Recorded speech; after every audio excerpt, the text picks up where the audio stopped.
اور چونکہ ہم اپنے نبی کے بارے میں یہ عقیدہ رکھتے ہیں کہ اللہ نے ہمارے نبی کو قبر انور میں زندہ رکھا ہے.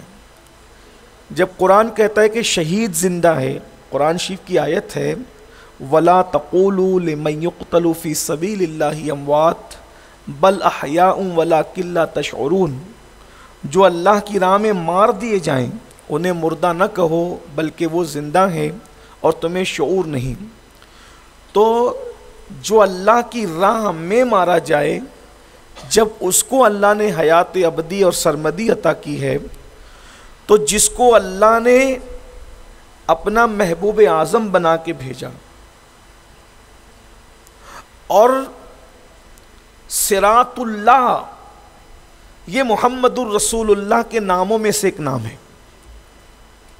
حضور علیہ السلام کے 3000 نام ہیں، 3000 میں سے ایک نام ہے صراط اللہ.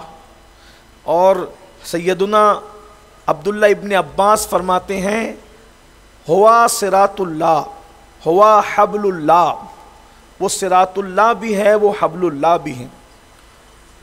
تو اللہ کے رسول علیہ السلام اپنی قبر انور میں زندہ ہے. جیسے کہ ابو داؤد شریف کی حدیث ہے، اللہ کے رسول صلی اللہ علیہ وآلہ وسلم نے فرمایا جمعہ کے دن مجھ پہ کثرت سے درود پڑھا کرو کہ میں تمہارے درود کو سنتا ہوں.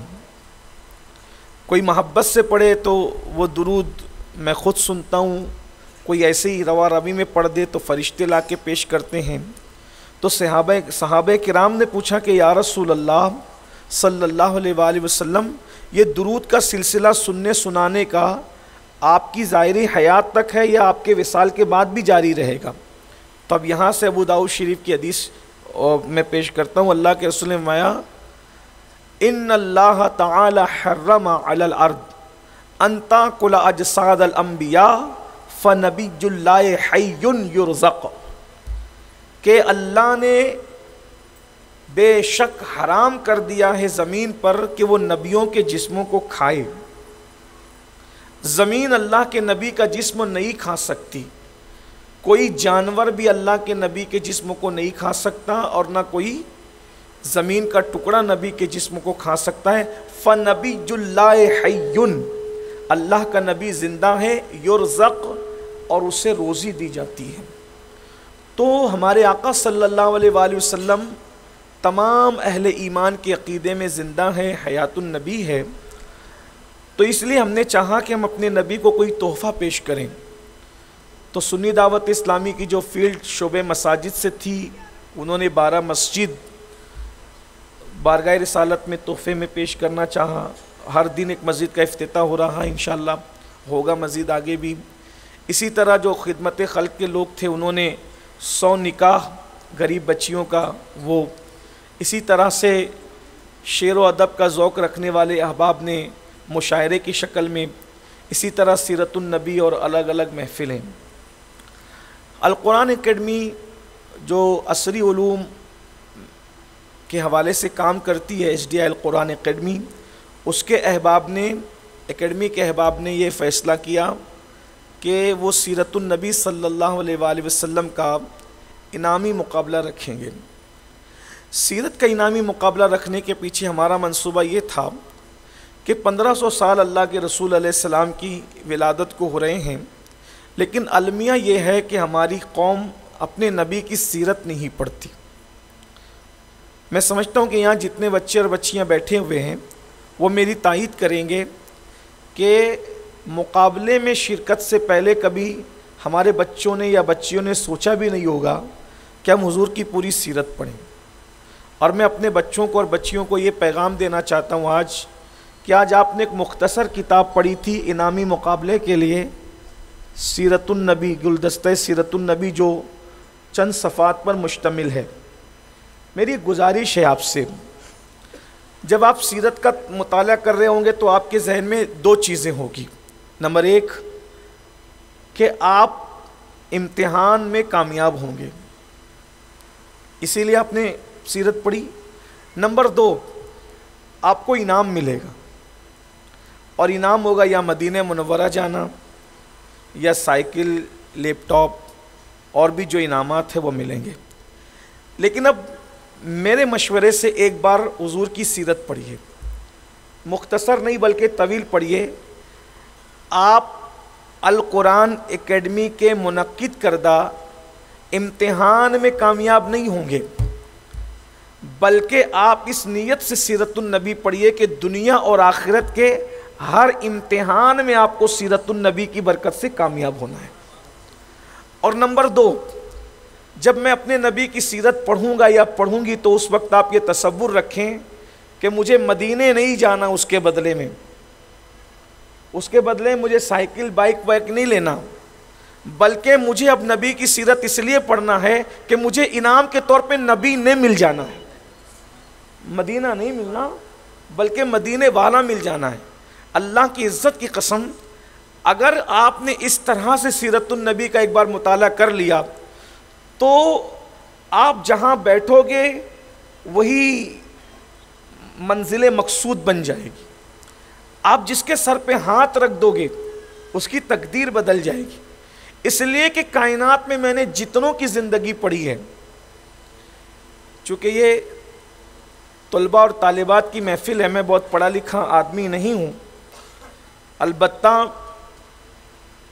میں نے اپنے طالب علمی کے دور میں جب میں اسکول پڑھتا تھا، جس دن سے مجھے اچھی اردو پڑھنا آئی اس وقت میں 4 اور 5ویں کا طالب علم تھا، اور اس دور سے لے کر کے اب تک میں اس وقت تک سوتا نہیں ہوں. بہت زیادہ جس دن مصروف رہتا ہوں، بہت بیزی رہتا ہوں، اس دن کم سے کم میں 50 صفحات ضرور پڑھتا ہوں، کم سے کم جس دن رہتا ہوں. اور جس دن فری رہتا ہوں اس دن 200 صفحات تک پڑھ لیتا ہوں. بہت کم پڑھا لکھا ہوں، لیکن الحمدللہ میرے گھر میں جو میرا کمرہ ہے، جو میرے احباب جانتے ہیں، اس میں برتن نہیں ہے بلکہ 3 دیواروں کے اندر کتابیں لگی ہوئی ہیں، اور اس میں سے 90% کتابیں پڑھی ہوئی نہیں ہیں، وہ پڑھی ہوئی ہیں. طلباء اور طالبات کے لیے ایک جملہ دے رہا ہوں کہ میرے گھر میں جو لائبریری میں کتابیں ہیں وہ پڑھی ہوئی نہیں ہے بلکہ پڑھی ہوئی ہے. تو میں نے 2 عنوان پہ سب سے زیادہ پڑھا ہے. ایک تو میں نے کربلا کو بہت پڑھا، اہل البیت کو، اور دوسرا میں نے سیرت النبی صلی اللہ علیہ وآلہ وسلم کو بہت پڑھا. میں اس نتیجے پہ پہنچا ہوں کہ اللہ کے رسول صلی اللہ علیہ وآلہ وسلم سے بہتر زندگی کسی کی نہیں. ہم مختلف لوگوں کو آئیڈیل بناتے ہیں، ایک بار حضور کو آئیڈیل بنا کے دیکھیے. اس لیے کہ آپ جس کو بھی آئیڈیل بناتے ہو اس کی زندگی میں عیب ہے، کوئی ہو، کسی کو بھی ہو.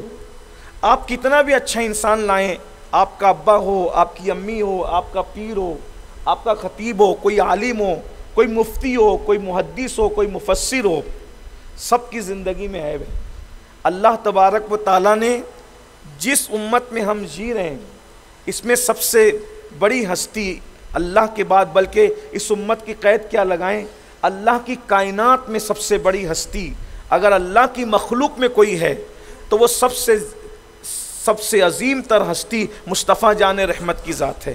اللہ بنانے میں بے مثل و بے مثال ہے، اس کا کوئی شریک نہیں ہے، اور مصطفیٰ جان رحمت بننے میں بے مثل و بے مثال ہے اور ان کا کوئی شریک نہیں ہے. میں یہ چیلنج کے ساتھ کہہ رہا ہوں آپ کے سامنے، یہ سیرت کا عنوان ہے، میں نے کہا تقریر کا وقت تقریر نہیں کروں گا، لیکن چونکہ بربط دل پر عشق مصطفیٰ کا تار چھڑتا ہے تو میں آپ سے بات کہتا ہوں، یہ میرے علماء سے بھی کہتا ہوں، اور میں چیلنج سے کہتا ہوں پوری دنیا سے. دنیا کے اندر 63 سال حضور چلتے رہے. 6 مہینے کی عمر میں حضور نے چلنا سیکھا تھا. اللہ کے رسول 6 مہینے کی عمر میں چلنا شروع ہو گئے تھے. حالانکہ 6 مہینے میں بچے رینگتے ہیں، چلا نہیں کرتے، لیکن یہ صرف میرے نبی کی شان ہے کہ جو 6 مہینے کی عمر میں چلنا شروع کرتے ہیں اور آخری عمر تک ظاہری طور پہ چلتے رہتے ہیں. اس 6 مہینے اس کی عمر سے لے کر 63 سال کی عمر تک رسول اللہ کا چلنے میں کبھی پیر بھی نہیں پھسلا. یہ حضور کی سیرت ہے. میں چیلنج سے کہہ رہا ہوں میں چیلنج سے باتیں کم کرتا ہوں، لیکن اتنی بڑی ہستی کی بات کر رہا ہوں کہ جس کی چلنے میں احتیاط یہ تھی کہ 63 سال کی عمر میں جس کا کبھی پیر بھی چلنے میں بھی نہیں پھسلا، نمبر 1۔ نمبر 2، جس نے کبھی چلتے ہوئے، بیٹھتے ہوئے یا سوتے ہوئے کبھی اپنی ناک کو بھی صاف اس طرح سے نہیں کیا کہ کوئی بندہ دیکھ رہا ہو۔ حضور کو ناک صاف کرتے ہوئے کسی نے نہیں دیکھا، حضور کو اپنا جسم کھجاتے ہوئے کسی نے نہیں دیکھا، حضور اکرم صلی اللہ علیہ وآلہ وسلم کو پیر لمبے کرتے ہوئے کسی نے نہیں دیکھا۔ جس کی زندگی اتنی محتاط ہو، ایسی معصوم اور بے عیب ہستی کو چھوڑ کر ہم کس کو آئیڈیل بناتے ہیں اور گرتے پڑتے رہتے ہیں۔ آئیے میں سیرت سے صرف 2 واقعات پیش کر کے اپنی بات ختم کرتا ہوں۔ حضور کی سیرت کیا ہے؟ یہ امت کا سب سے بڑا ظلم اپنے نبی پہ یہ ہے، سب سے بڑا ظلم اپنے نبی پہ۔ میں کہتا ہوں کوئی جھوپڑ پٹی پہ ظلم کرتا ہے، کوئی مریض پہ ظلم کرتا ہے، کوئی غریب پہ ظلم کرتا ہے، کوئی کالوں پہ ظلم کرتا ہے، کوئی گوروں پہ ظلم کرتا ہے، لیکن اس امت کی اکثریت نے اپنے نبی پہ ظلم کیا ہے کہ ہم نے سب کی باتوں کو عام کیا، سب کی سیرت کو عام کیا، اپنے نبی کی سیرت کو عام نہیں کیا۔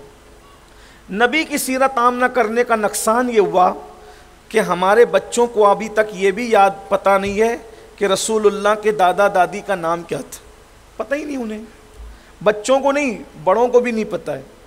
رسول اللہ کی بیویاں کتنی تھی، ازواج پاک کتنی تھی، ان کے نام کیا ہے،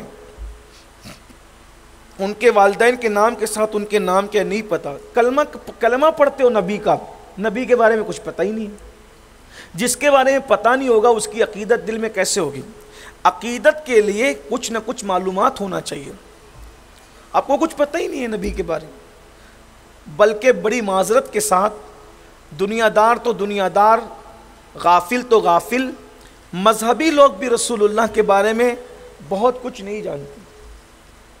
کوئی اپنے باپ داداؤں کو لے کے بیٹھا ہے، کوئی اپنے پیروں کو لے کے بیٹھا ہے، کوئی اپنے مولویوں کو لے کے بیٹھا ہے۔ بھئی تم سب کو لے کے بیٹھو، لیکن محمد علی جوہر صاحب کی یہ 2 مصرے مجھے بہت اچھے لگتے ہیں کہ دنیا میں احترام کے قابل ہیں جتنے لوگ، میں سب کو مانتا ہوں، میں کسی کا منکر نہیں ہوں، دنیا میں احترام کے قابل ہیں جتنے لوگ، میں سب کو مانتا ہوں مگر مصطفیٰ کے بعد، میں سب کو مانتا ہوں مگر مصطفیٰ کے۔ تو سب سے زیادہ ذکر رسول اللہ کا ہونا چاہیے تھا، اور ہونا چاہیے کیونکہ یہ اللہ کی سنت ہے۔ پورے قرآن میں اللہ نے سب سے زیادہ جس کا ذکر کیا ہے وہ ذکر مصطفیٰ جان رحمت ہے۔ یہ غلط فہمی ہے کہ سب سے زیادہ حضرت موسیٰ کا ذکر ہے۔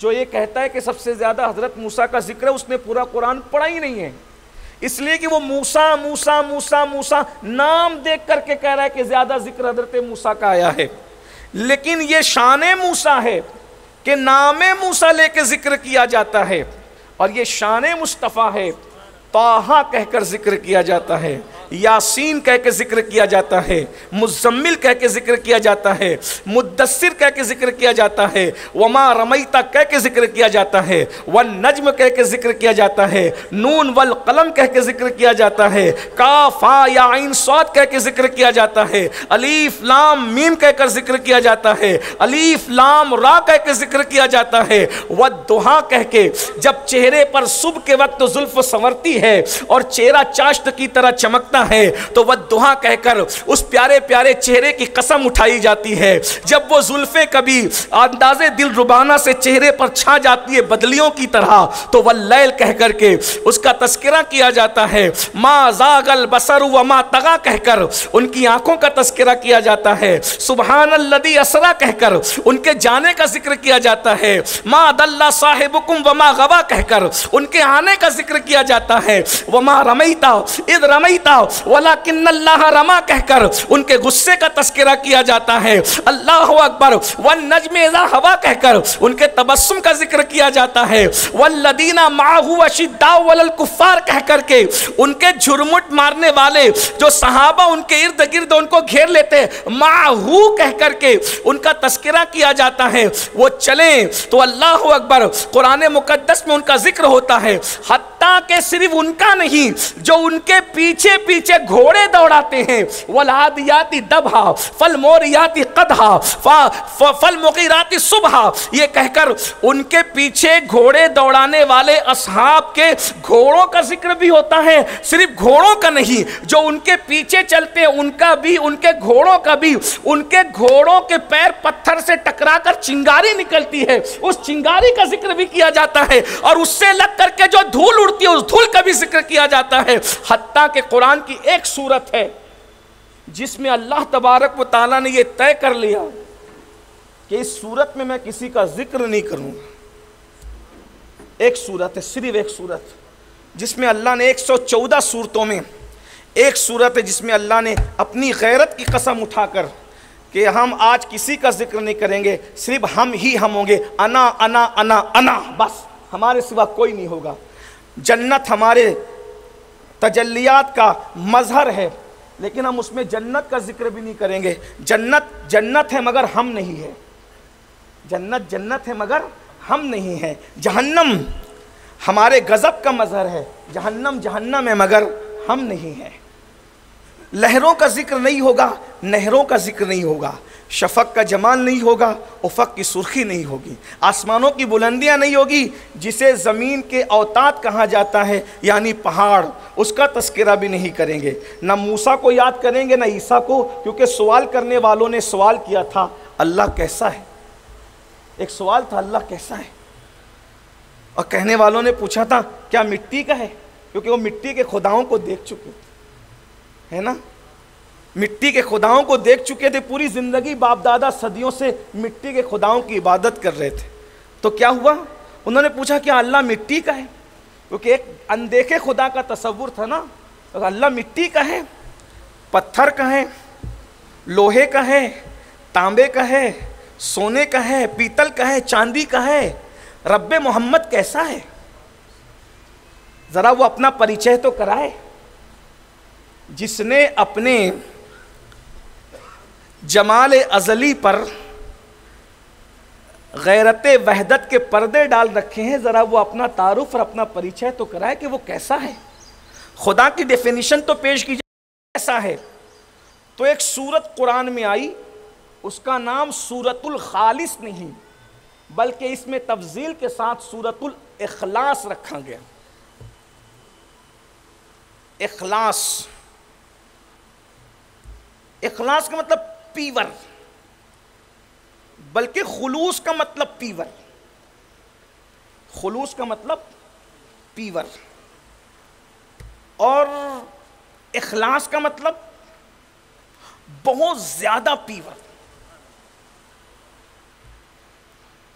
خلوص، ہم جب ایک دوسرے کو تلقین کرتے ہیں نا کہ خلوص سے کام کرو، خلوص سے زندگی گزارو، ایک دوسرے کے ساتھ خلوص پیش کرو، خلوص کا مطلب ہوتا ہے آپ بور تو نہیں ہو رہے، ماشاء بیٹیاں تو کہہ رہی ہیں نہیں، بیٹوں کی طرف سے جواب دی، ماشاءاللہ، ٹھیک، ان کو یہ لگتا ہے کہ یہ قیامت کہاں سے کھڑی ہو گئی، ابھی تو اعلان ہونے چاہیے، لیکن بہرحال چھڑ گئی بات تو میں عرض کر رہا ہوں، دو واقعات کی بجائے واقعہ ایک ہی کر دیتا ہوں، لیکن اس کو سن لیں کہ سنت الہیہ ہے کثرت سے ذکر مصطفیٰ، یہ بتانا چاہتا ہوں۔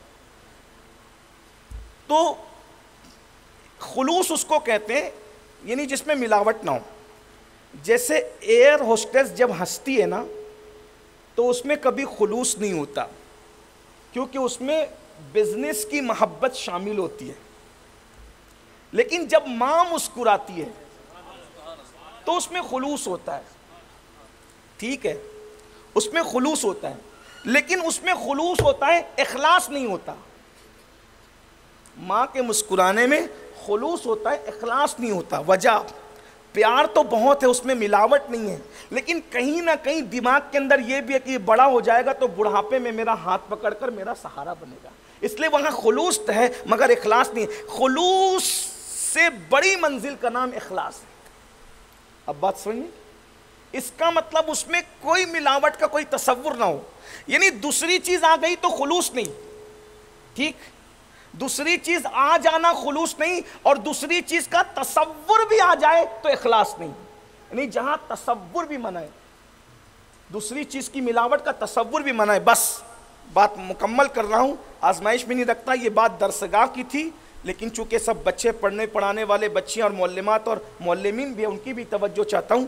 تو ایک صورت اللہ نے کہا اس کا نام ہم اخلاص رکھیں گے، اس میں صرف اپنا بیان کریں گے، جنت بیان نہیں ہوگی، قیامت بیان نہیں ہوگی. نماز کا بھی پورے قرآن میں 700 بار نماز کا حکم دیا، بولے اس میں نماز کا حکم بھی نہیں دوں گا کیونکہ میں ہوں گا، صرف میں ہوں گا، میں ہوں، نماز میں تھوڑی، نماز بھی تو میری غیر ہے. تو اب ایک بات یاد رکھیں، جو مجھ سے غیر ہے میں اس کا تذکرہ نہیں کروں گا، جو میں ہوں بس وہی بیان کروں گا، میرے علاوہ کوئی نہیں. اب جو اس میں آ جائے وہ اس کا غیر نہیں رہتا، اور جو اس کے بیان سے رہ جائے، جو اس کے بیان سے رہ جائے وہ سب اس کا غیر ہے. تو اب بتایا کہ پوری کائنات میں سب غیر ہیں مجھ سے، حکم کے اعتبار سے ہو، غیرت کے جس اعتبار سے بھی ہو. لیکن ایک ذات ایسی ہے کہ جب میں اپنا آپ بیان کروں گا تو آپ پہلے بیان کروں گا. توجہ، جملہ بچے یاد رکھ لیں، آپ پہلے بیان نہیں کروں گا، آپ پہلے بیان نہیں کروں گا، آپ سے پہلے آپ کو بیان کروں گا. پہلے آپ بیان نہیں کروں گا، آپ سے پہلے آپ کو بیان کروں گا، اور آپ کا ذکر یوں کروں گا کہ تیرا ذکر بھی ہو جائے، میری سنت کا نظام بھی قائم رہے، کیونکہ میری سنت بدلتی نہیں ہے، اللہ کی سنت نہیں بدلتی، میری سنت نہیں بدلتی، تو میری سنت بھی قائم رہے گی. آپ کا ذکر بھی کروں گا اور اپنا ذکر، اپنے آپ کا ذکر بھی کروں گا، اس طرح سے کروں گا. قل، آپ کہیے، آپ کا ذکر آ گیا آپ کہنے سے، اب اپنے آپ کو بیان کروں گا. ہو اللہ احد، وہ ہے، ہو اللہ، اللہ ہے، احد، اور وہ ایک ہے. اللہ الصمد، وہ بے نیاز ہے. لم یلد، اس کے کوئی ماں باپ نہیں ہے. ولم یولد، اس کی کوئی اولاد نہیں ہے. ولم یکن لہ، اس کا کوئی ساجھا نہیں ہے، اس کا کوئی پارٹنر نہیں ہے. کفوا احد، اس کا کوئی بیوی وغیرہ نہیں اس کی، نہ اس کی بیوی ہے، نہ اس کے بچے ہیں، نہ اس کی اماں ہیں، نہ اس کے ابا ہیں. وہ نہ ماں باپ رکھتا ہے، نہ اولاد رکھتا ہے، نہ بیوی رکھتا ہے، نہ پارٹنر رکھتا ہے. لیکن آخری میں بتایا میرا کوئی شریک نہیں ہے، لیکن قل کہہ کے بتایا میرا کوئی حبیب ہے. جب کسی کو نہیں بیان کرتا تو اس کو بیان کرتا ہوں. تو یہ سنت الہیہ ہے. اس امت نے صرف سنت رسول نہیں چھوڑا، اس امت نے سنت خدا بھی چھوڑا، کہ رسول اللہ کا ذکر جتنا کرنا تھا اتنا نہیں کیا، وجہ غفلت میں رہے. اب آئیے ایک واقعہ سن لیجئے، حضور کی سیرت کیا ہے، حضور نے کیسے دل جیتے ہیں. ایک ہی واقعہ دو کہنا تھا، لیکن تقریر کا وقت نہیں ہے، نہ تقریر کا یہ ٹائم ہے، آپ کا امتحان نہیں لینا. میرے القرآن اکیڈمی کے احباب نے مجھے اشارہ دیا تھا کہ ہم محفل 1 بجے تک ختم کر لیں گے، انشاءاللہ آپ کی محفل 1 بجے تک ختم ہو جائے گی. ایک واقعہ سن لیں. حضور کی سیرت بتاؤ. میں تو یہ کہتا ہوں ہندو، مسلم، سکھ، عیسائی، پارسی، سب کو بتاؤ، اپنے بچوں کو بھی بتاؤ، لیکن کچھ آپ کو آئے گا تو بتائیں گے، اس لیے سیرت پڑھو. جو پڑھے لکھے لوگ ہیں میں ان کو ایک کتاب کا نام بتا دیتا ہوں، اگر آپ نے اس کو پڑھ لیا تو شاید آپ مجھے دعا دیں گے اور میں بھی زندگی بھر آپ کا احسان مند رہوں گا. اس کتاب کا نام ہے ضیاء النبی، علامہ پیر کرم شاہ اظہری صاحب کی لکھی ہوئی 7 جلدوں میں کتاب ہے. تھوڑا وقت نکالیں، مجھے ایسا لگتا ہے کہ ہر دوسرے صفحے پر آپ کی آنکھیں آنسوؤں سے وضو کرنے پر مجبور ہو جائے گی. انشاءاللہ آپ کے مزگاہ پر ضرور ستارے جھلملائیں گے جب آپ ضیاء النبی میں سیرت النبی صلی اللہ علیہ وآلہ وسلم پڑھیں گے. ایک واقعہ سن لیں، حضور کیسے تھے میرے آقا، میرے سرکار کیسے تھے. لم یاتی نذیرک فی نظرین، مثلے تو نہ شد پیدا جانا، جگراج کو تاج ترے سر سوہے ہے، تجھ کو شہ دو سرا جانا. لک بدر فی الوجہ الاجمل خطحال محظلف ابر اجل، ترے چندن چنرو پرو کنڈل رحمت کی بھرن برساں جانا. بہت خوبصورت تھے حضور، اور بہت خوبصورت سیرت بھی رکھتے تھے. مدینہ منورہ کا زمانہ ہے، ہجرت ہو چکی ہے. مکے میں تو بچپنے سے دیکھ رہے تھے، اکثر رشتہ دار تھے، پورا مکہ دور نزدیک سے رشتہ دار تھا، اس لیے سب نے دیکھا، بہت دیکھا، لیکن مدینے والے رشتہ دار نہیں تھے ظاہری اعتبار سے۔ مدینے میں مکس اور مخلوط آبادی تھی، اس میں خاص طور پر یہودی زیادہ تھے۔ یہودی اپنے آپ کو حضرت موسیٰ، حضرت عزیر کے ماننے والی قوم کہتے ہیں، بہرحال توریت کے وہ علمبردار تھے۔ اللہ کے رسول علیہ الصلاۃ و تسلیم جب مدینہ منورہ پہنچے، مخلوط آبادی تھی، امیر غریب سبھی تھے، سردار اور رعایا سبھی زندگی گزار رہے تھے۔ اللہ کے رسول کو بہت غور سے، بہت قریب سے لوگ دیکھتے تھے، کیونکہ حضور بازاروں میں بھی چلتے تھے۔ اللہ کے رسول علیہ السلام بکری کا دودھ بھی دوتے تھے۔ حضور علیہ السلام بلال جیسے غلاموں کے ساتھ بھی بیٹھتے تھے، اور ابو بکر، عمر، عثمان جیسے سرداروں کے ساتھ بھی بیٹھتے تھے۔ ان کی اپنی زندگی تھی، بہت سادہ سی زندگی۔ لوگ دیکھ رہے تھے، متاثر ہو رہے تھے، ان کے دروازے سے کوئی خالی نہیں جاتا۔ ایک نوجوان اپنے گھر میں آتا ہے، سیرت کا خوبصورت سا واقعہ اپنے الفاظ کے جامع میں۔ ایک خوبصورت سا نوجوان، مذہب یہودی تھا، اپنے گھر میں داخل ہوتا ہے تو دیکھتا ہے کہ ماں کے کپڑے اتنے پھٹ گئے ہیں کہ پہننے کے لائق نہیں۔ اپنی ماں کے جسم پہ پھٹے ہوئے کپڑے دیکھ کر اور اس کا الگ الگ عضو سے پھٹا ہوا کپڑا اور اس کا بدن وہاں سے جو جھلک رہا تھا، ماں کے بدن کے پھٹے ہوئے کپڑوں کی وجہ سے جسم کی جھلکیاں دیکھ کر باغیرت بیٹے سے برداشت نہ ہوا۔ اس نے اپنی ماں سے کہا، امی تمہارے کپڑے کتنے پھٹ گئے ہیں، اگر اجازت دو تو مسلمانوں کے پیغمبر حضرت محمد صلی اللہ علیہ وآلہ وسلم، روحی فدا، بہت سخی ہے ماں، ان کی چوکھٹ سے کوئی خالی نہیں جاتا ماں، اگر تم کہو تو تمہارے لیے میں ایک ڈریس مانگ کر لاتا ہوں، کیونکہ میں بیٹا ہوں، غریب ہوں، مزدور ہوں، تمہیں کپڑے نہیں پہنا سکتا تو کم سے کم تمہارے لیے مانگ کے تو لا سکتا ہوں۔ وہ سب کو دیتے ہیں ماں، ان کی چوکھٹ سے کوئی خالی نہیں جاتا۔ ماں بڑی کٹر تھی یہودیہ، اور یہودی لوگ رسول اللہ کے شروع دن سے بڑے دشمن رہے ہیں، حتیٰ کہ انہوں نے اعلان کیا تھا کہ ہم نبی کی ولادت بھی نہیں ہونے دیں گے، نبی کے ابا کو ہی قتل کر دیں گے تاکہ نبی کی ولادت ہی نہ ہو۔ بہرحال تو اس نوجوان نے جب اپنی ماں سے کہا کہ میں تمہارے لیے ایک ڈریس اللہ کے رسول سے جو مسلمانوں کے پیغمبر ہیں مانگ کے لا دیتا ہوں، اجازت ہو تو لے آؤں، اس کی ماں نے کہا نہیں، جب تم محمد عربی روح فدا صلی اللہ علیہ وآلہ وسلم کا احسان لوگے نا تو وہ تمہیں مسلمان بنا لیں گے، اپنا مذہب چھڑا کر تم اپنے ایک ڈریس پر مذہب بدل دو گے تم، مجھے ایسے ہی رہنا گوارا ہے، مجھے ان کا احسان نہیں لینا، چکے میں نے مسلمان نہیں ہونا۔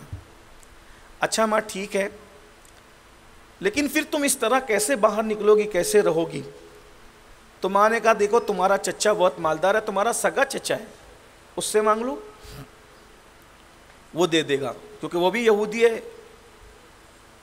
وہ چچا کے پاس گیا، چچا سے کہا میری ماں کے کپڑے اتنے پھٹ گئے ہیں کہ بدن نظر آتا ہے، مجھے اچھا نہیں لگتا، ایک گھر میں رہتا ہوں ماں کو اس طرح دیکھتے ہوئے، تو ایک ڈریس دے دو تاکہ میں اپنی ماں کو پہنا دوں۔ اس نے بہت ڈانٹا، گالیاں والیاں دیا، دھکے دے کے باہر کر دیا، ٹوٹے ہوئے دل کے ساتھ روتے ہوئے آیا، ماں سے کہا دیکھا اس نے کتنی گالیاں اور کتنے تانے دیے، نہیں دیا اس نے، اور اب میں تمہیں ڈریس لا کے دوں گا، لباس لا کے دوں گا، اور مسلمانوں کے پیغمبر سے لا کے دوں گا۔ کہا بیٹا وہ کپڑے دیں گے اگر تیرا ایمان چھین لیں گے، وہ تو اپنے زوم میں ایمان کہہ رہی تھی نا یہودیت کو، لیکن وہ تو تیرا ایمان چھین لیں گے معاذ اللہ۔ اس نے کہا اماں ایک میں کام کرتا ہوں، جب میں جاؤں گا نا تو میں یہ کنڈیشن رکھوں گا، یہ شرط رکھوں گا کہ ہم نے مسلمان نہیں ہونا، اگر مدد کرنا ہو تو کرو ورنہ کوئی بات نہیں۔ یہ میرے آقا کی سیرت ہے۔ اس عورت نے کہا اگر ایسی بات ہے، اگر تم یہ شرط رکھتے ہو کہ ہم نے مسلمان نہیں ہونا، دینا ہو تو دو ورنہ کوئی بات نہیں، پھر ٹھیک ہے جاؤ۔ جب وہ جوان گیا، حضور کا بیٹھنا اٹھنا بولنا اتنا انداز دل ربانہ تھا کہ جب وہ گیا تو جانے کے بعد اس نے حضور کی محفل میں قدم رکھا، حضور کی نگاہیں ناز اٹھی اور اس جوان کے چہرے پہ پڑی، اور اس کی پیشانیوں پر جو لکیریں تھیں غم اور تکلیف اور مصیبت کی، نگاہ نبوت نے پڑھ لیا، کیونکہ جس کی نگاہوں سے لوح محفوظ کی تحریر نہ چھپی ہو، اس کی نگاہوں سے کسی کے پیشانی کے خد و خال کیا چھپ سکتے تھے، بلکہ جس کی نگاہوں سے خدا کی ذات نہ چھپی ہو، جس نے معراج کی شب اپنے اللہ کو دیکھا، اسے قرآن کہتا ہے ثم دنا فتدلی فکان قاب قوسین او ادنی، اور اسے رسول اللہ اپنی زبان میں کہتے ہیں انی رأیت ربی، میں نے اپنے رب کو دیکھا۔ بہرحال حضور نے اس کو دیکھا اور دیکھنے کے بعد کہا جوان کیا بات ہے، تم پریشان لگتے ہو، پریشانی کی وجہ کیا ہے؟ اس نے کہا پہلی بات تو یہ، مدعا کہنے سے پہلے ایک شرط پیش کرنا ہے۔ کہا کیا؟ بات جو کہنی ہے دل کی کہیں گے، لیکن پہلی شرط یہ ہے آپ ہاں کریں یا نہ کریں، ہم مسلمان نہیں ہوں گے، ہم یہودی ہیں، یہودی ہی رہیں گے۔ حضور نے فرمایا جو رہنا ہو آپ کی مرضی، لیکن یہ تو بتائیں مدعا کیا ہے؟ اس نے کہا میری ماں کے کپڑے اتنے پھٹ گئے ہیں کہ پہننے کے قابل نہیں ہیں۔ توجہ، میری ماں کے کپڑے اتنے پھٹ گئے ہیں کہ پہننے کے قابل نہیں ہیں، اور میری ماں کے پاس اب کوئی کپڑے نہیں ہیں۔ چچا کے پاس گیا تو چچا نے دھکے دے کر گالیاں دے کر بھگا دیا۔ میں چاہتا ہوں کہ میں اپنی ماں کو کہ ننگے بدن کو جو جگہ جگہ سے پھٹے ہوئے کپڑوں کی وجہ سے نظر آتا ہے میں دیکھنا نہیں چاہتا، میری ماں کا جسم ڈھپنا چاہتا ہوں، لیکن اس جسم ڈھکنے کے بدلے میں آپ پر ایمان نہیں لاؤں گا، اپنے ایمان کا سودا معاذ اللہ آپ کے ہاتھ پہ نہیں کروں گا۔ حضور نے فرمایا بس اتنی سی بات ہے، اگر تم مسلمان نہیں ہونا چاہتے تو تمہاری اپنی مرضی ہے، یہاں کوئی زبردستی نہیں ہے، لیکن اگر تم آئے ہو نا، اگر تم آئے ہو اور مجھ سے طلب کر رہے ہو اپنی ماں کے جسم کو ڈھکنے کے لیے کچھ، تو پھر رکو، ٹھہرو، میں تمہیں ابھی دیتا ہوں۔ اللہ کے رسول جو مسجد نبوی کے صحن میں بیٹھے تھے، حضور اٹھ کر اپنے حجرے میں چلے گئے، اور حجرے میں جانے کے بعد حضور نے جو چادر اوڑھی تھی یمنی چادر، اس زمانے میں یمنی چادر بہت قیمتی تھی، اور حضور اوڑھ لیں تو ہمارے نزدیک تو پھر کائنات ایک طرف ہے، چادر مصطفیٰ ایک طرف ہے۔ حضور حجرے میں گئے اور حضور نے وہ چادر بھیج دی اپنے خادم کے ہاتھ سے، یوں سمجھ لے حضرت بلال کے ہاتھ سے۔ بلال چادر لے کر آئے، یہ لو اور اپنی امی کو جا کر کے اڑا دینا، تمہیں مسلمان نہیں ہونا یہ تمہاری مرضی، لیکن یہاں سے آنے والا کوئی خالی نہیں جاتا۔ اس جوان نے کہا اگر مجھے چادر دے ہی دی ہے ماں کو اڑانے کے لیے تو تمہارے نبی مجھ سے ملتے کیوں نہیں؟ وہ حجرے میں کیوں چلے گئے؟ وہ اپنے گھر میں کیوں چلے گئے؟ تو بلال نے کہا ان کے پاس اس وقت صرف ایک ہی چادر تھی،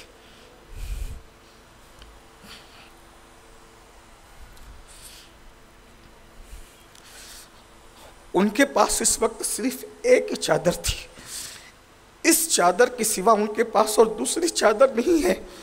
تو چونکہ وہ دروازے پہ آنے والے کو خالی نہیں لوٹاتے، انہوں نے اپنی چادر جب تمہیں دے دی ہے تو اب ان کے پاس اوڑھنے کے لیے چادر نہیں ہے، اور ان کا جسم مبارک بغیر چادر کے ہو گیا ہے، تو وہ بغیر چادر کے لوگوں کے درمیان کیسے آ سکتے ہیں؟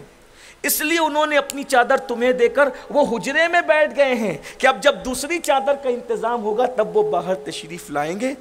یہ چادر جب اس نے لی ہے تو چادر تو لے لی ہے، لیکن جو اتنی کٹر پنتی کی بات کر رہا تھا، چادر لے کر اس نے اپنا دل مصطفیٰ جان رحمت کے قدموں میں ہمیشہ کے لیے رکھ دیا، اور روتے ہوئے بادیدہ تر آنکھوں کو آنسوؤں سے وضو کراتے ہوئے جب وہ چادر لے کر اپنے گھر پہنچا ہے تو ماں نے کہا کیوں رو رہے ہو؟ کیا چچا کی طرح وہاں سے بھی دھکے ملے؟ کہا نہیں ماں، وہاں سے دھکے نہیں ملے، بلکہ وہاں تو یہ واقعہ ہوا کہ انہوں نے ان کے پاس چادر ایک ہی تھی، اپنے گھر میں جا کر خود اپنے جسم اقدس کو بغیر چادر کا کر کے تیرے لیے چادر بھیجی ہے، اور پورا واقعہ اس نے بتایا۔ جب بیٹے کی زبان سے اس نے یہ بات سنی تو اس نے اپنے بدن پر وہ چادر ڈال کر کے کہا اب سب باتیں بعد میں ہوگی، پہلے محمد عربی کا کلمہ پڑھ کر کے ہم اسلام میں داخل ہو جائیں گے، اس کے بعد باتیں کریں گے۔ اور جو اتنی نفرتوں کی بات کر رہی تھی وہ حضور علیہ السلام کی اس سخاوت کو دیکھ کر کے مسلمان ہو گئی۔ اس کا پورا کنبہ مسلمان ہو گیا۔ یہ تھا حضور کا انداز دل ربانہ۔ اب ایک بات میں کہتا ہوں، اگر آپ سیرت پڑھ لوگے تو جب آپ کو پتہ چلے گا حضور یہودیوں کے ساتھ ایسا کرتے تھے، تو کیا آپ اپنے ماں باپ کو ترساؤ گے؟ جو یہودیوں کے ساتھ ایسا سلوک کرنے والے نبی کا کلمہ پڑھتے ہیں، وہ اپنے ماں باپ کو کبھی ترسائے گا دوا کے لیے، کپڑوں کے لیے؟ کبھی بے چین کرے گا؟ وہ اپنی بیوی پہ ظلم کرے گا؟ عورتیں اپنی جٹھانی پہ، اپنی سانس پہ کبھی ظلم کرے گی؟ اپنی نندوں پہ ظلم کرے گی؟ یہ حضور کی سیرت طیبہ ہے۔ ہمیں ایک بار حضور کی سیرت پڑھنا چاہیے۔ انشاءاللہ سیرت پڑھو گے، آپ کو کہیں سے انعام ملے نہ ملے، آپ کو انشاءاللہ رسول اللہ ضرور مل جائیں گے، ان کا قرب ضرور مل جائے گا، خواب میں ان کا دیدار ضرور مل جائے گا۔ امید کرتا ہوں ایک بار سب سیرت پڑھیں۔ ابھی آپ نے گلدستہ سیرت پڑھا، آپ ضیاء النبی پڑھیے، امید ہے، اور پڑھیے تو مجھے اطلاع دیجئے گا کہ آپ کو کیسی لگی انشاءاللہ۔ ایک بہت عاشق رسول کی زبانی لکھی ہوئی، ان کے قلم سے لکھی ہوئی کتاب ہے۔ اور آخری بات جاتے جاتے یہ کہہ دوں، پتہ نہیں انعام کس کو ملے گا کس کو نہیں ملے گا قرآن اندازی میں، لیکن ایک جملہ کہہ کر کے جا رہا ہوں، انعام ملنے والوں کو تو ملے گا، لیکن جنہوں نے سیرت پڑھی ہے ان کو انعام ملنے سے پہلے یہ انعام مل گیا کہ ان کو رسول اللہ کی سیرت پڑھنے کا اعزاز نصیب ہوا۔ اگر ایک مرتبہ ایک لکیر بھی رسول اللہ کے نام کی پڑھنا قبول ہو گئی تو دنیا اور آخرت میں کامیابی کا وہی سبب بن جائے گا۔ اس لیے کہ حضور کیا ہیں، اقبال نے کہا تھا، ہو نہ یہ پھول تو بلبل کا ترنم بھی نہ ہو، چمن دہر میں کلیوں کا تبسم بھی نہ ہو نہ ساقی تو پھر میں بھی نہ ہو، خم بھی نہ ہو، بزم توحید بھی نہ ہو، میں بھی نہ ہو، تم بھی نہ ہو، اور خیمہ افلاک کا استادہ اسی نام سے ہے، بزم ہستی تپش آمادہ اسی نام سے ہے، قوت عشق سے ہر پست کو بالا کر دے، دہر میں اسم محمد سے اجالا کر دے، کہ محمد سے وفا تو نے تو ہم تیرے ہیں، یہ جہاں چیز ہے کیا لوح و قلم تیرے ہیں، اللہ کی سرتابہ قدم شان ہے یہ، انسان نہیں انسان وہ انسان ہے یہ، قرآن تو ایمان بتاتا ہے انہیں، ایمان یہ کہتا ہے میری جان ہے یہ، کہہ لے گی سب کچھ ان کے ثنا خاں کی خاموشی، چپ ہو رہا یہ کہہ کے میں کیا کیا کہوں تجھے، لیکن رضا نے ختم و سخن اس پہ کر دیا، خالق کا بندہ خلق کا آقا کہوں تجھے۔ بہت سارے بچے مجھ سے پوچھتے ہیں قوت حافظہ کے لیے کوئی عمل بتائیے۔ ایک عمل بتا دیتا ہوں، اللہ کے رسول نے گارنٹی دی ہے، جو یہ کام کرے گا دنیا کے بھی غم دور ہو جائیں گے، آخرت کے بھی غم دور ہو جائیں گے، ناکامی کبھی آپ کے قریب سے گزر کر بھی نہیں جائے گی۔ یقین جانیں ہم نے زندگی کے 41 سال اس دنیا میں ابھی تک بسر کیے ہیں، لیکن مشکلیں تو آئی ہے مگر کبھی ناکامی نہیں آئی ہے، اس لیے کہ ہمارے بزرگوں نے بتایا کہ رسول اللہ پہ درود پڑھا کرو صلی اللہ علیہ وآلہ وسلم۔ یہ مختصر درود ہے، 1000 مرتبہ روز پڑھو، 20 منٹ میں پورا 1000 بار درود ہو جائے گا۔ روایتوں میں آتا ہے جو کثرت سے درود پڑھے گا مرنے کے بعد اس کی قبر کی مٹی اس کے جسم کو نہیں کھائے گی، انشاءاللہ اس کا کفن بھی میلا نہیں ہوگا۔ جو کثرت سے درود پڑھے گا موت بعد میں آئے گی، پہلے جنت میں اس کو اس کا ٹھکانہ دکھایا جائے گا۔ جو کثرت سے درود پڑھے گا مرنے سے پہلے وہ رسول اللہ کی خواب میں ضرور زیارت کرے گا، اور جو شخص کثرت سے درود پڑھے گا دنیا اور آخرت کی مصیبتوں سے محفوظ کر لیا جائے گا۔ درود کی بڑی برکت ہے، جو 20 منٹ نہ نکال سکے ان سے گزارش ہے کم سے کم وہ 313 مرتبہ صلی اللہ علیہ وآلہ وسلم یہ درود پڑھے۔ آپ کی قوت حافظہ اتنی مضبوط ہوگی انشاءاللہ، اگر 80 سال کے بڈھے ہو جاؤ گے تو بھی آپ بچپنے کے واقعات کو بیان کرو گے۔ میں یہ چیلنج سے کہہ رہا ہوں کیونکہ اللہ کے رسول کی حدیث ہے، اگر بھول جاؤ کوئی چیز مجھ پہ درود پڑھو، بھولی ہوئی چیز یاد آ جائے گی۔ توجہ کرنا، حدیث ہے، حدیث پاک ہے، اگر بھول جاؤ تو مجھ پہ درود پڑھو، بھولی ہوئی چیز تمہیں یاد آ جائے گی۔ بھولی ہوئی چیز درود پڑھنے سے یاد آ جاتی ہے، جو درود پڑھے گا وہ کبھی بھول ہی نہیں سکتا۔